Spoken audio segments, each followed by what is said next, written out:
Começando um vídeo, mais um vídeo pro nosso canal. A lâmpada da minha geladeira queimou, tá? Eu vou trocar, tá? Aqui, ó. Essa aqui queimou, eu comprei essa pra colocar, tá? Mais uma dica aí, tá? Fica mais uma dica aí pras pessoas. Às vezes tem pessoas que não sabem, como eu também não sabia colocar, né? E tanto mexe pra lá, mexe pra cá, descobri como coloca, tá? É a primeira vez, nunca coloquei, nunca troquei, tá? Aqui, tá vendo? Essa aqui queimou, tá? Essa aqui tá queimada. Comprei essa aqui, ó.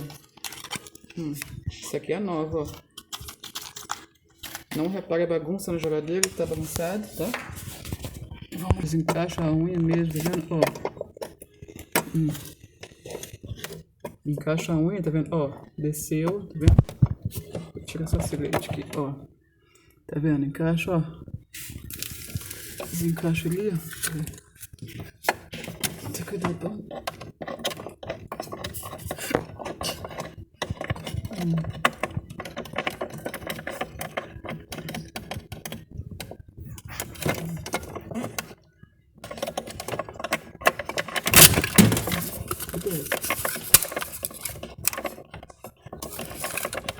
Deixa esse lixo aqui.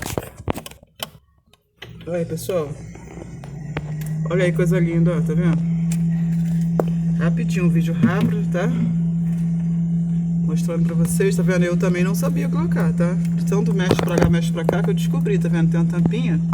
Você abre, tá? Isso aqui dura um tempão, ó. Nunca tinha trocado, tá vendo? É a primeira vez, ó. Fica mais uma dica aí pra vocês, tá? Como trocar a lâmpada da geladeira, tá? Ó, tampou, tá vendo? Aqui, ó. Só ajeitar aqui, tá vendo?